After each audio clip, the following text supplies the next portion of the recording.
Good morning and welcome to Ananda. My name is Haridas and this is my wife Roma. It's a joy to be with you this morning. We'll be reading from Rays of the One Light, weekly commentaries on the Bible and Bhagavad Gita by Swami Kriyananda.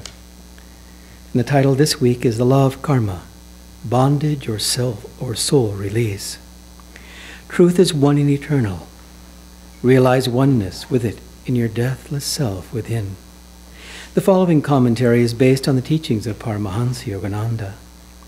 The Epistle of St. Paul to the Galatians contains this oft-quoted statement, "Be not deceived, God is not mocked, for whatsoever a man soweth, that shall he also reap." In Autobiography of a Yogi, Paramahansa Yogananda tells a story from the life of the Benares saint, Nayaswami. A skeptic once determined to expose Trilanga as a charlatan. A skeptic once determined to expose Trilanga as a charlatan. A large bucket of calcium lime mixture used in whitewashing walls was placed before the Swami. "Master," the materialist said in mock reverence, "I have brought you some clappered milk. Please drink it." Trilanga unhesitatingly drained to the last drop the container full of burning lime. In a few minutes, the evildoer fell to the ground in agony. "Help, Swami, help," he cried. "I'm on fire. Forgive my wicked test." The great yogi broke his habitual silence. "Scoffer," he said, "you did not realize when you offered me poison that my life is one with your own. Except for my knowledge that God is present in my stomach, as in every atom of creation, the lime would have killed me. Now that you know the divine meaning of boomerang, never again play tricks on anyone." The will-purged sinner, healed by Trilanga's words, slunk feebly away. Yogananda goes on to say, the reversal of pain was not due to any volition of the master, but came about through unerring application of the law of justice, which upholds creation's farthest swinging orb. Men of God realization like Trilanga allow the divine law to operate instantaneously. They have banished forever all thwarting cross-currents of ego.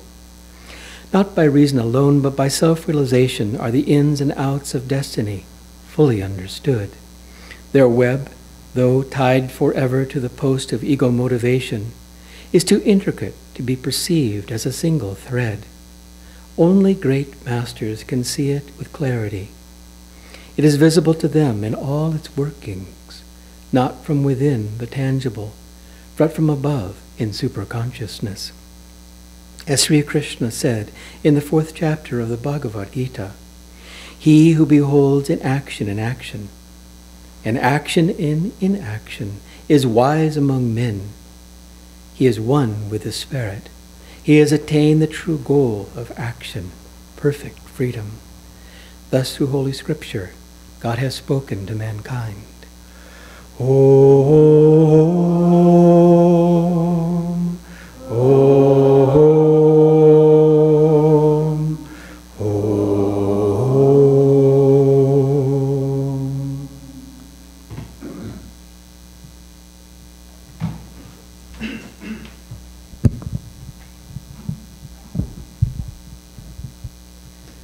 Good morning, everyone. We have a reading from Whispers from Eternity.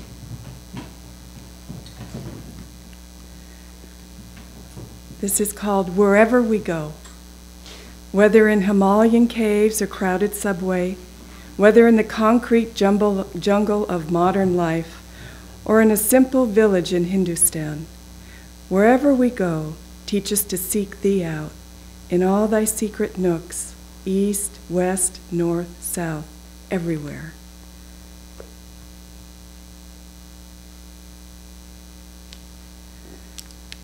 It's such a popular topic to think about karma and reincarnation and how does our past affect us now and why is this happening to me? And we go to psychics and we try to figure out our past lives, and it doesn't, any of it really matter.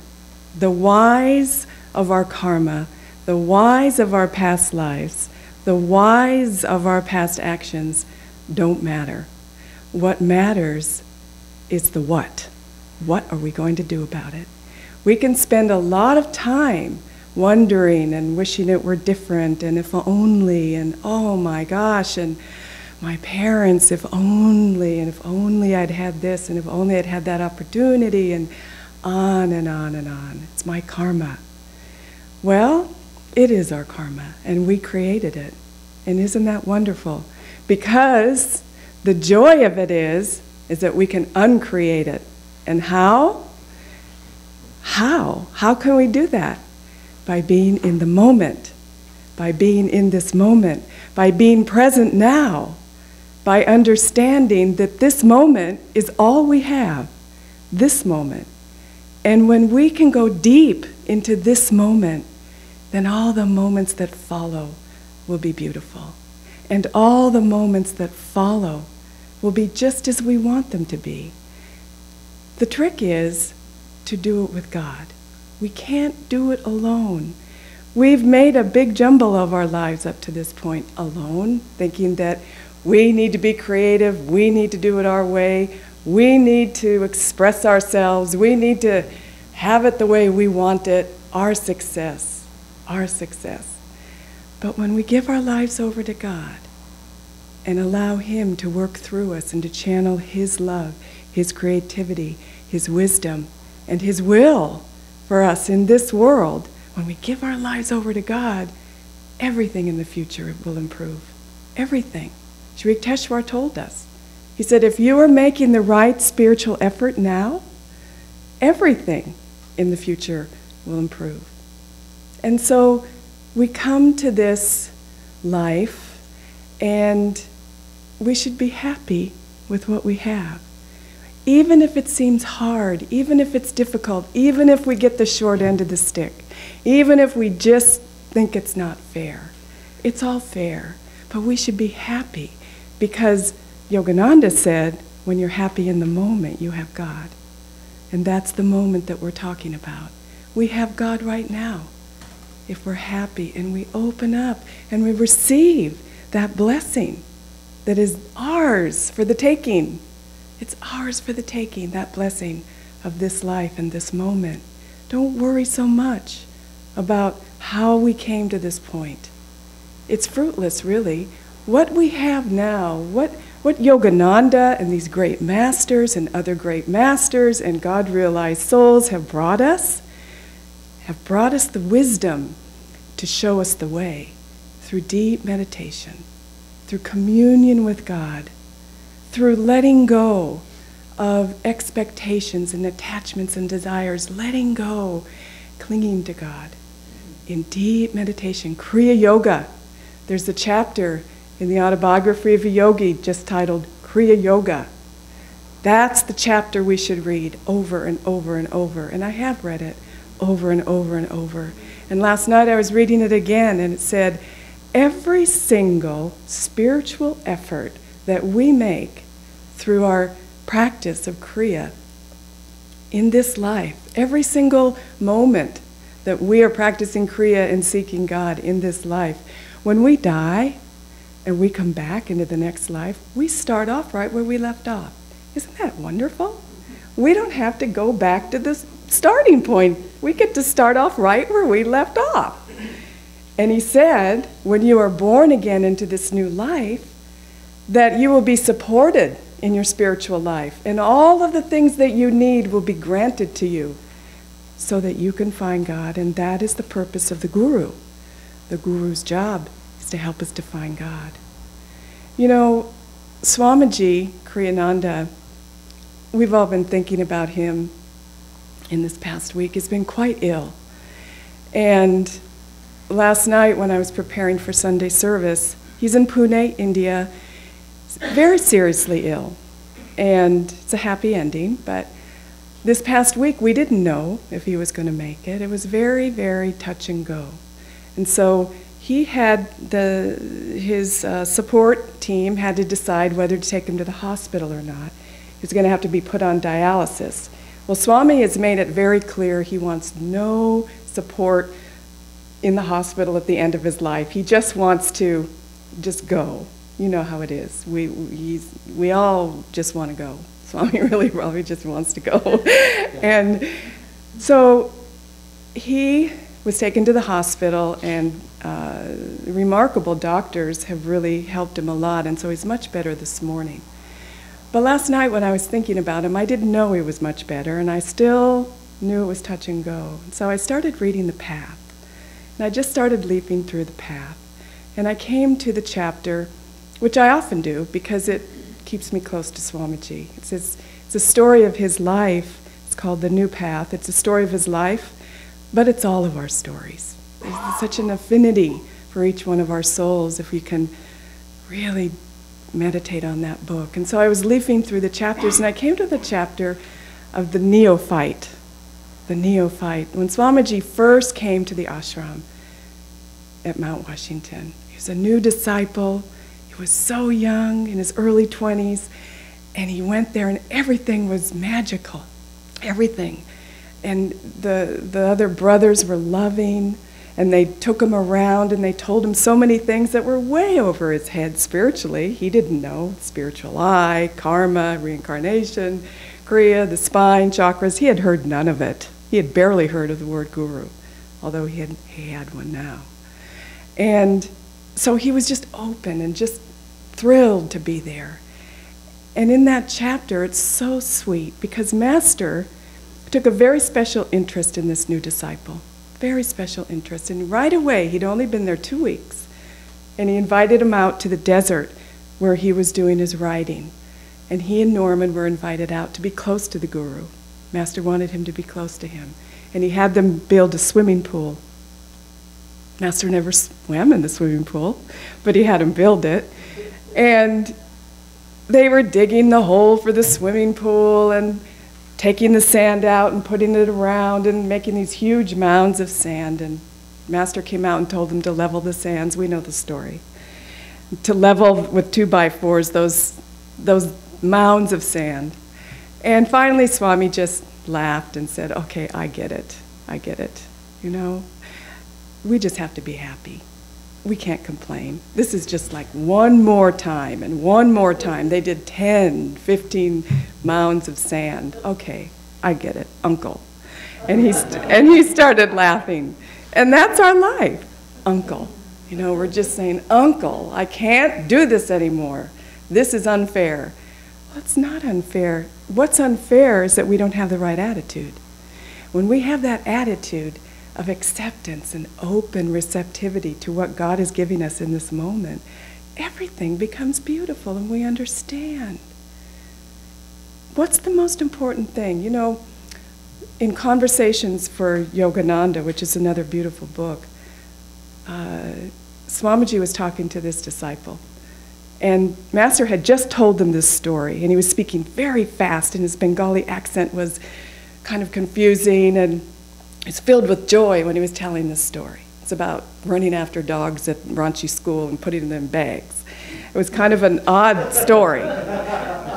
And so, but Swamiji was listening and just feeling Master's enthusiasm, and he was really tuning into that. And he was talking to the other sister that was there afterwards, and she said, you know, every time I almost think I understand Master, then he says something like that, and I just don't know what he's saying. I can't understand him. And then I just completely confused again.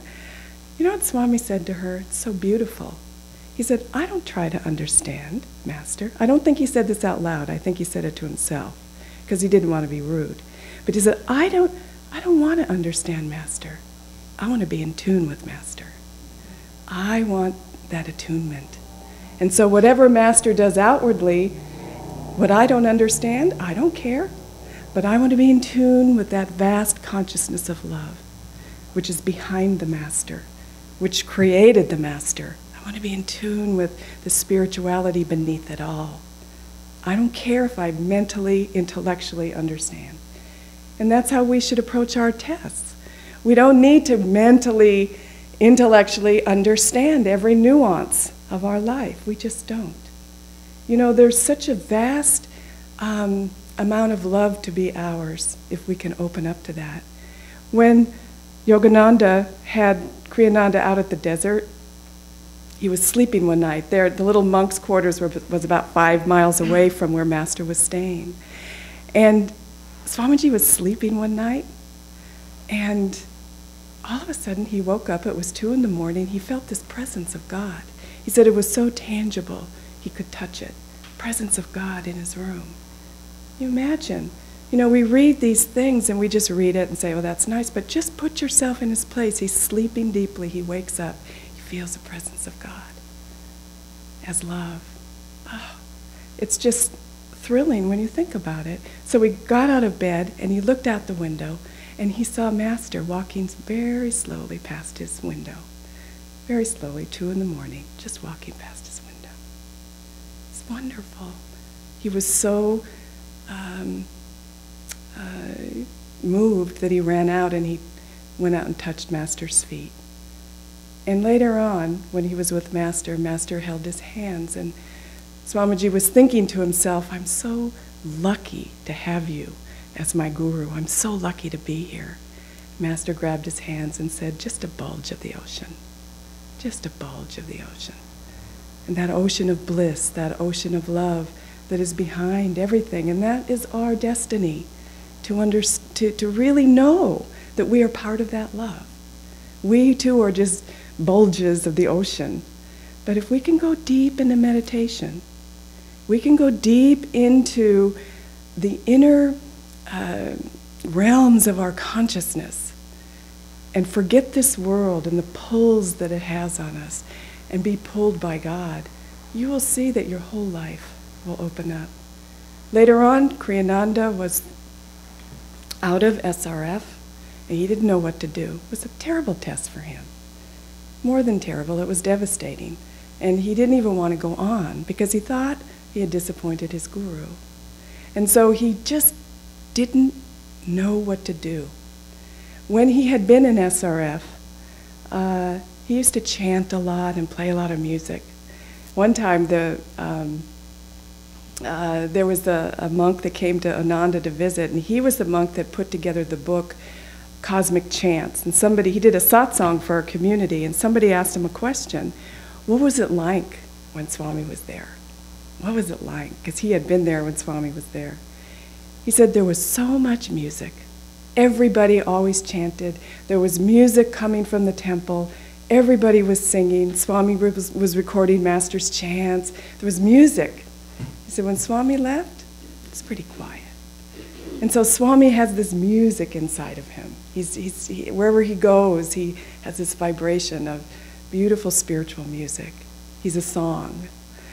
And so he was sitting there in Yosemite after he was left SRF, and he didn't know what to do. He felt such a heavy weight on him. We've all felt this. We've all felt the disappointments and failures and really heavy things happen to us. And we just don't know where to turn, and everything seems dark.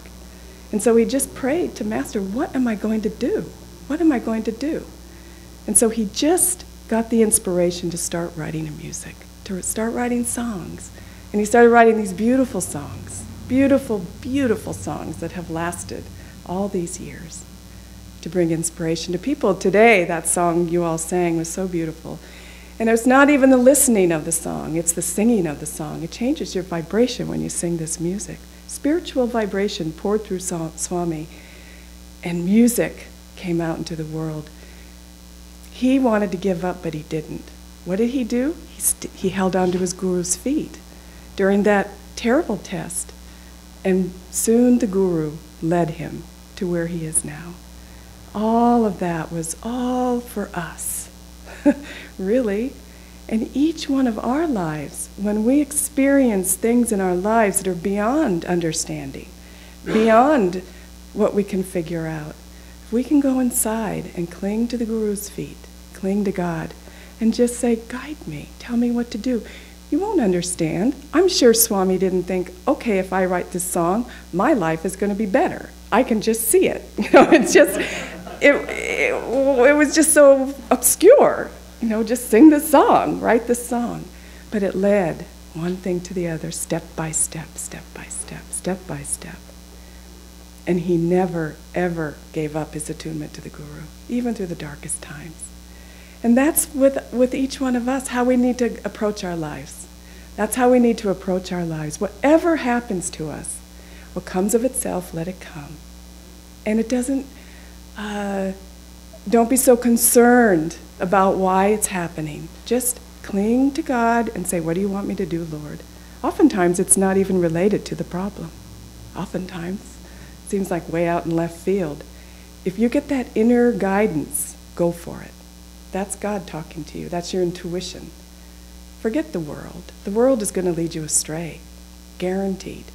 But if you go for God, He will guide you through the Guru to the right thing at all times, at all times. You know, when karma hits, the first thing we do is push it away. We don't like it. We don't like it when it's bad karma. We don't like it. It doesn't feel good. And we just want to resist it. And we do. But that's the last thing we should do, is resist it. We should open up and accept it. And remember that we created it. You know, yesterday I was at our center in South Bay, and this woman was there, and she was a yoga teacher and a meditator, very spiritual woman. And she's from Texas, and she came here to LA to help her sister this Thanksgiving. Her sister has a daughter who has a very unique disease that has kept her in a wheelchair bound since she was born. She's 15 now. And the daughter can't do anything for herself, nothing. But she can smile and she can hear. And so this lady came to help her sister with the daughter this holiday season. And she said, you know, my sister is radiant. She is so loving and so vibrant and so filled with light and so filled with love. She said, I'm just astounded. And she said, she asked her sister, how can you be this way? 15 years of this. How can you be this way? And her sister's answer to her was so inspiring. She said, you know, I never asked the question, why me? I never asked the question. I just said, why not me? And so with that, she said she always has the strength and always has the spiritual courage to keep on going and to love. And she said, you know, I've been completely changed through this experience. I couldn't have asked for a better one. So the things in our lives that come, let them come. What comes of itself, let them come. Let it come. It's so advantageous for us to be accepting. And then know that we can't do it alone. Of course we can't. Of course we can't, but we can cling to the Guru. The Guru is going to lead us home. That's his job. The Guru will lead us to freedom. Don't worry so much about the whys. There was I was reading the other day about the bamboo shoot. Maybe some of you know this, but I hadn't known this. The bamboo plant in China is a very revered plant and a very revered tree. And the way it grows is fascinating. Because once you plant the seed for the bamboo, it takes 3 years, 3 or 4 years for anything to sprout above the soil. It just starts growing under the soil. It just starts growing. 3 years. Nothing comes up. You don't even know for sure if you really planted it. It's, and it's vast, like block long intertwining of the vines and the connections. It's amazing, 3 years of this growth right underneath the soil. Then, when the bamboo shoot sprouts, it shoots up, and in 15 days, it's 8 feet tall. Is that amazing? 15 days. They showed a yardstick. You can basically watch it grow once it breaks through the soil. But it took 3 years. And so that is for us when we find our freedom. All of the incarnations, we don't remember them. We don't know what we've gone through. We can only guess. All of the failures, the successes, the loves, the the suffering, the pain, the joy, all of it, every incarnation, the king, the servant, the queen. You know, I love it when people say, oh, well, I went to a psychic and they said that I was the aunt of the king of so-and-so, and, you know, did it make them find God? I'd say it's worthless information. What good is it doing? You know? But all those incarnations have led us to this moment. It's so beautiful. And in this moment, we must have done something good because we're led to the spiritual path this lifetime. We're led to the feet of the Guru.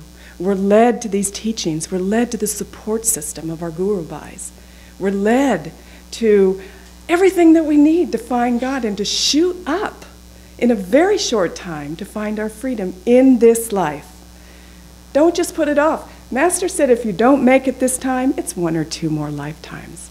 And he said if you are on the spiritual path, he said you have very, very, very, very good karma, even if you want to know God. Because all of those other incarnations, how many times did we not even care? But now we care. And so through that caring, through that attention, through that yearning, through that devotion, we're going to get everything we need to find God in this lifetime. And so be present and be aware. That's what we need to do to outwit our karma. We need to be aware of all the help that's coming our way, all the people that are coming into your life that could help you, the situations, the books that you're going to read, the meditation techniques that you're going to dive deep into. All of those things, those are gifts, and you have attracted those into your life. You have done something good in the past to be here, and that's something to rejoice about. Forget about the past. Oh, Sri Teshwar said the past lives of saints are filled with shame. Can you imagine our past lives? We're not saints. You know? Long, long time we've been seeking. But in this life, we're sitting at the feet of the Guru, and that's the important thing. That's the only important thing to think about. I wanted to close with a reading. I won't read the whole poem, but this is from Songs of the Soul. And this is called When I'm Only a Dream. I will smile in your mind when you are right, and when you are wrong, I will weep through my eyes, dimly peering at you in the dark, and weep through your eyes perchance, and I will whisper to you through your conscience, and I will reason with you through your reason, and I will love all through your love. When you are able no longer to talk with me, read my whispers from eternity. Eternally through it, I will talk to you. Unknown, I will walk by your side and guard you with invisible arms. And as soon as you know my beloved and hear his voice in silence, you will know me again more tangibly than you knew me on the earth plane. And yet, when I'm only a dream to you, I will come to remind you that you too are not but a dream of my heavenly beloved. And when you know you are a dream, as I know now, we will be ever awake in him. I wanted to close by just saying that Kriyananda is much, much better this morning. And Miriam, his nurse, went into the hospital and said, Swami, what do you think about us, approving of you being on the dialysis machine and being in the hospital? Swamiji said, as long as I'm alive, it's my responsibility to serve my Guru. Isn't that beautiful? From the days of the neophyte all the way to now, 63 years later, he's serving his Guru, and that's our example for how to outwit our karma. God bless you.